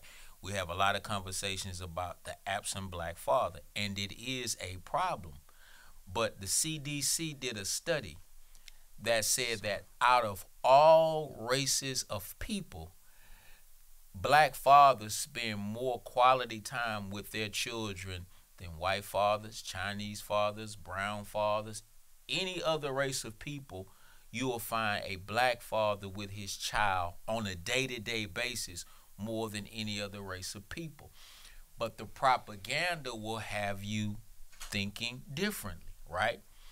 Now, let's say I was an 18-year-old black male, if I go out and I decide to rob Bank of America and I get into a shootout with the police, I make the news. I make the news. I'm guaranteed to make the news, right? Absolutely. As long as I'm not a minor. But let's say I'm an 18-year-old black male, same age. Say I'm a senior in high school. I go out and I win the science contest. I win the chess tournament. I don't make the news. So everybody sees the bank robber, but don't nobody see the kid or the child that won the chess tournament. So when you see enough of these bank robbers on the news at night, you gonna see the one that won the chess tournament walking down the street. But guess what you gonna think? You gonna think he a bank robber. That's white media at its That's finest. That's tough. That's propaganda. Man, that's tough. Now, not only are you gonna think that the guy that won a science contest is the bank robber, you gonna treat him like that. Absolutely. If you're not careful, that's propaganda. If I say dope dealer, and I tell you to close your eyes and you tell me what's the first image to pop up in your head. If it's a black man that look like me and you, then you've been propagandized. Right. Because when you look at the statistics, white boys are more likely to get arrested. Well, they sell more dope than we do. Put it like that, right? If I say welfare queen, if you see a young black sister with a baby on her hip as an image of a welfare queen, then you've been propagandized, because white women receive way more welfare than any other people in this country. So media has been used to program us in such a way to where that programming is controlling our minds. And the propaganda is bad because it impacts the way other people see us. But that's not the worst part of it. The worst part of it is that it impacts the way we see each other, one another. So in order for us, in the book, I write about these techniques that they use for propaganda. If we use those techniques in reverse, then we can promote what's happening, the good that's happening in our community, using the same techniques in reverse. So it's almost, they call it proper propaganda. We have to be just as aggressive at promoting the brother who won the science contest as the news is as exposing the brother that robbed the bank. 100% agreed. I say this all the time. Every time we have our conversations amongst my group of friends, I be like, the media is detrimental to us because they paint the picture of who we are. They don't show the good stuff. They highlight the bad stuff always. So when people get that image of a black man in their mind, he already a threat. Right. And we're the most accepting people on the planet. Like, even in the prison systems, we're the most forgiving people on the planet. Right. And if we're going to use social media as a tool for anything, it should be for that. Yeah, absolutely. We should use it as a tool to make sure that the world knows the positive things that our children are doing. It's the way what you just said is exactly what the Chinese government does. They have a totally different algorithm for TikTok in China than they have here in other parts of the world. So their algorithm is designed to make it look cool to be an engineer, to be a doctor, to be an attorney, to help the government, to Chinese pride. That's what the algorithm is for. But of course here, they just go along with the narrative of whatever the propaganda has already been spewed out. This is what we'll give you. Yep. So yeah, thank you for that one. Let's go to the United States military. Yeah, I wrote a chapter about the United States military because when I graduated from high school, I went into the United States military. And I'm basically in this chapter giving my experience in the United States Marines, right? I learned a lot. I can say that being in the military, it caused me to see something different. That made me want to be something different. To be honest with you, I never experienced racism directly growing up. Why? Because I grew up around a number of black people. I went to an all-black school district. All my teachers were black. All my students were black. So whenever I saw black people suffering, it was usually at the hands of somebody else that was black. If I saw somebody laying on the ground with a bullet hole in their chest, I knew somebody black put that bullet hole in them. So I didn't have a concept for direct racism until I went to the military and I started to see how this thing really works. That was important because it put a battery in my back, gave me a mission in life to want to fight against it. So the military exposed me to a lot. Like that's when I first started studying black history. That's when I first started studying Egyptology. This is where I first started studying the religion of Islam. And when I got out of the military, that's when I joined the Nation of Islam. But I discourage black men and women from going into the military because America is on the brink of war right now. And the Honorable Elijah Muhammad said that America is not going to win another war. That's over. And that the troops will leave in the thousands, but they will come back in the tens. And what I encourage our young brothers and sisters to do is to recognize that we're all soldiers. We gave birth to a generation of straight up soldiers. And if you don't give a soldier something to fight for, they'll end up fighting one another.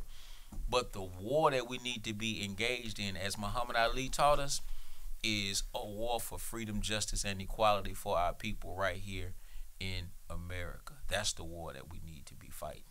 Man, that make all the sense in the world. Like I said, I mean, we got to learn to love each other. And I always tell people, man, lead with love sometime. The respect going to come. You lead with love. Like, and everything is not an opportunity to get back at somebody.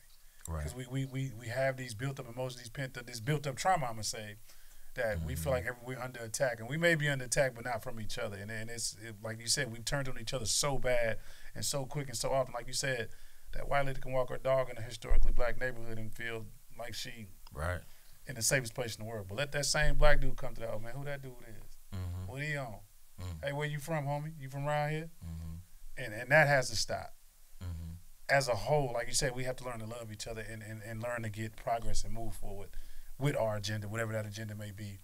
But I'm just big on those things. I want to know, what I'm fighting for. Like you said, I mean, I'm a soldier. I want to know what I'm fighting for. What fight are we fighting?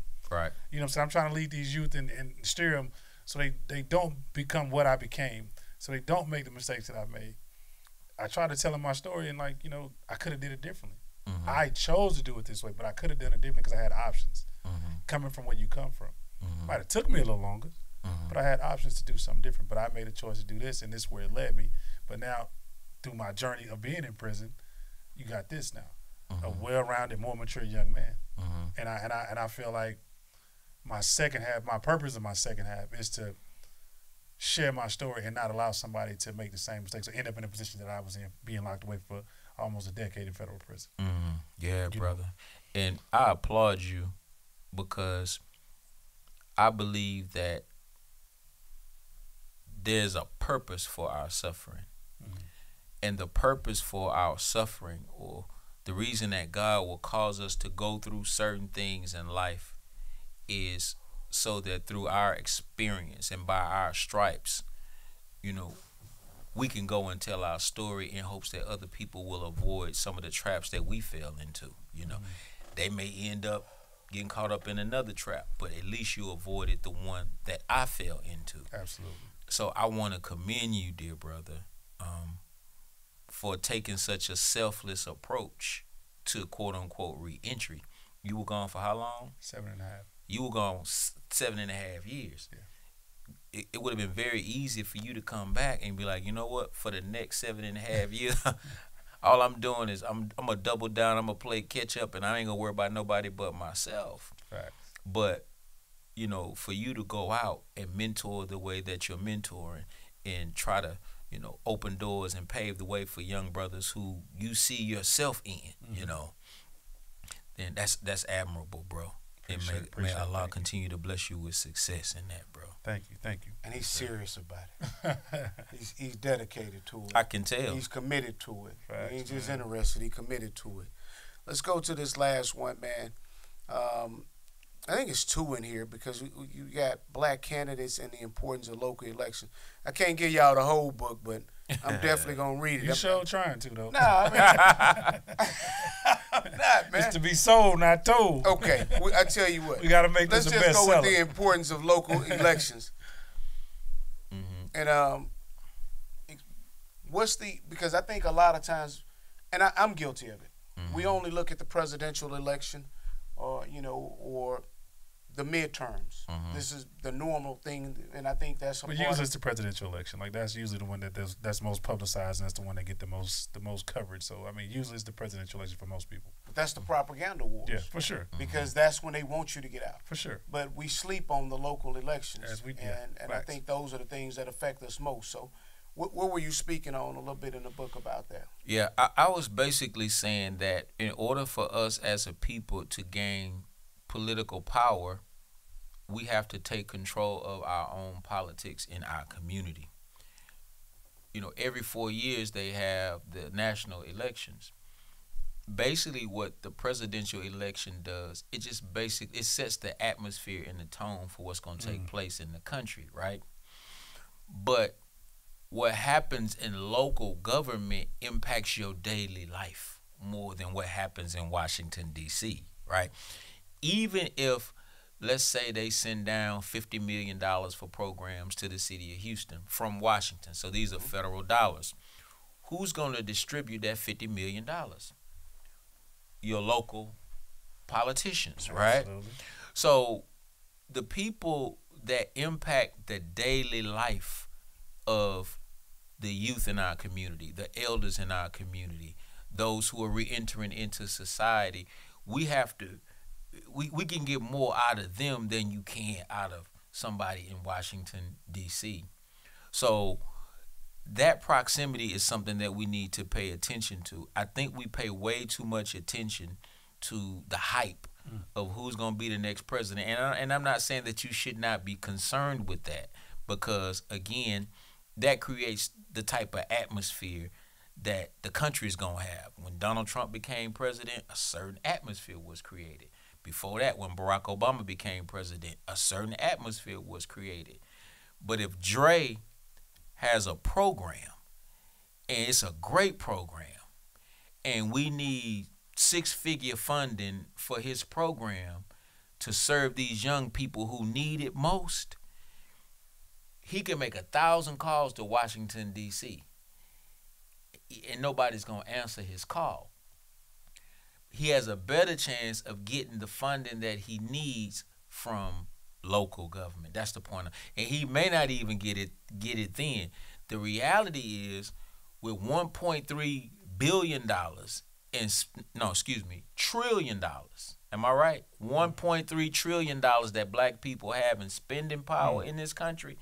He shouldn't want for $200,000 to run his community program. You see what I'm saying? That black dollar should circulate. Yeah. Like we should be, what do you need? Okay.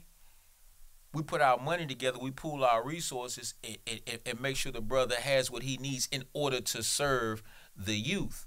But the point that I'm making is you have a better chance of getting the resources that you need to impact your everyday life through your local elected officials. And I'm going to end by saying this. Minister Farrakhan has a saying. He said that politics without economics is symbol without substance. That means we don't need politicians to tell us what to do. We don't need politicians to give us our agenda. We really don't need politicians to be our quote-unquote leaders. We have to come together, develop our own agenda, and develop a plan, and it is for the elected official to go and get resources for us to help us to execute what we already doing in our community. I hope I made sense. I think you made all the sense in the world. As a matter of fact, we went way longer than what I thought, but I am so happy we did, because this is a great, interesting topic. What can we do for you, Brother Green? Can we touch on the Black Male Summit? Oh yeah, let's definitely do that. Thank you. I thank you for not allowing me to wrap that up. Yes, sir. You're good for something. Black Male Summit, and where can they find you? How can we get this book? Okay, the Black Male Summit is a movement that we started 13 years ago, so 2010. And every year, twice a year, we bring together a lot of positive black males, and we host a summit that speaks specifically to the issues that black men and boys face in this country. You know, what I've learned is that it doesn't matter who's running for president. It doesn't matter who's running for governor. You will never see any of them say that we have a plan to save the black male. We have a plan to empower the black male. Nobody. And so if nobody else in government has a plan to save our young brothers, then we have to execute the plan ourselves. But it came out of my frustration as an activist, because you become an activist, people get your phone number, Brother Dre. Brother Deric Muhammad, my son, he got to go to court tomorrow. Can you go with him? Brother Deric Muhammad, my son just got 40 years, and he was innocent. Can you help me?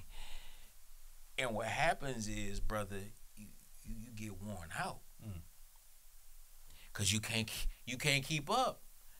And what I realized is, if we create a program where we teach her son how to handle that encounter with the police on the front end, how to outsmart that crooked cop, you know what I'm saying? If we teach him how not to get involved in this or that, then I don't have to come to court to support you on the back end, because we taught you how to avoid the trap.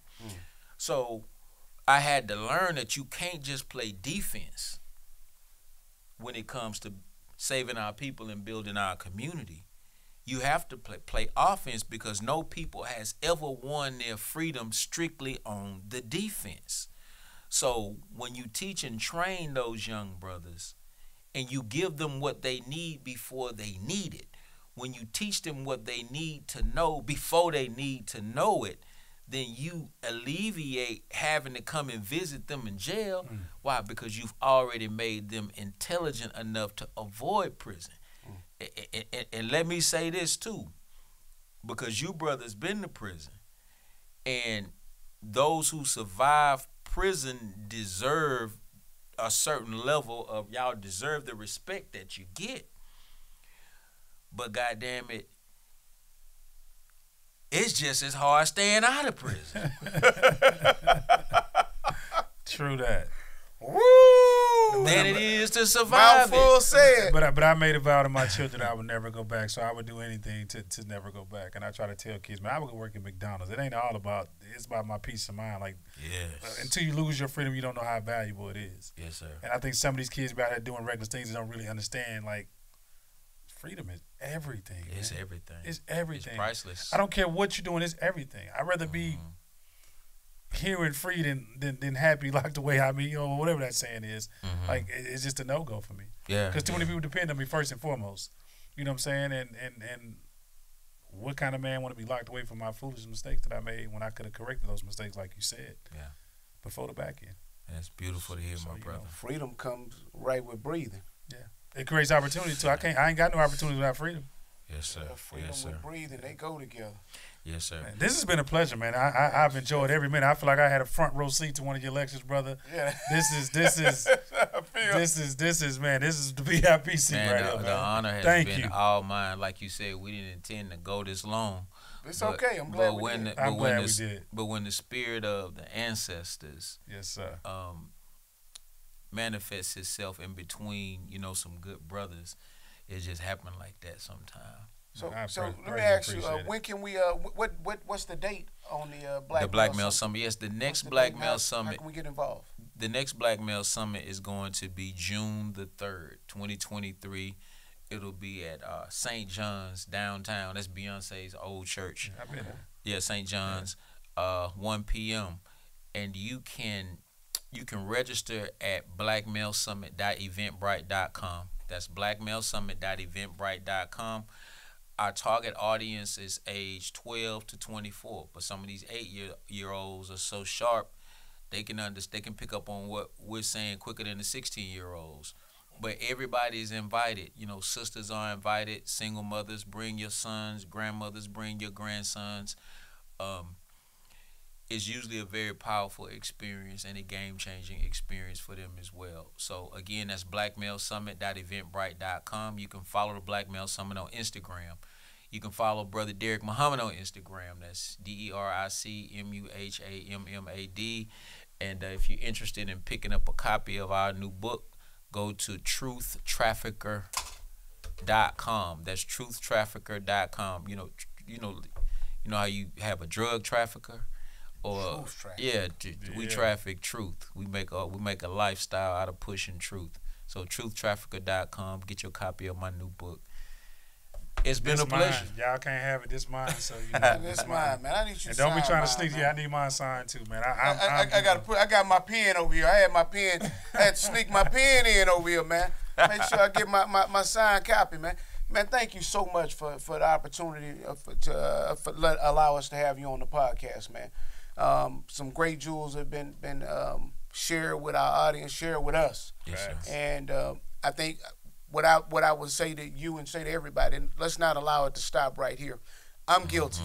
I'll be the first to say I'm guilty, and I'm actually struggling with some things right now, because it's one thing when you know you have the capability to do better and you don't. And I know I have the capability. I know I have my own set of skills that I need to share with my brothers that I'm not doing the best of jobs on. And so you've kind of motivated me tonight to do a better job of not being so selfish and making it just about me, to make sure I do what you and Dre are doing, and I've been trending towards that way. So thank you, brothers. I appreciate y'all very much, man. Thank you, brother. Thank you for coming on, man. Thank you. And let's make sure we support the brothers' book, man. Absolutely. If y'all can't buy the book, please call me. If y'all, I'm a man of my word. If I gotta buy it for you, I'll buy it for you. Let's if you make it can't happen, buy man. it, I'll buy it. New rules, man. New way rules. of thinking. Let's get it. Let's do it, man. Thank y'all for tuning in to the Cole and Dre show. Thank you for coming, good brother. Thank you for And having me. that's it, man, for the night. I'm Cole. And this is Dre. And we out. Peace. Hey. Hey, man, what time it is, man? Hey. Relentless. Hey.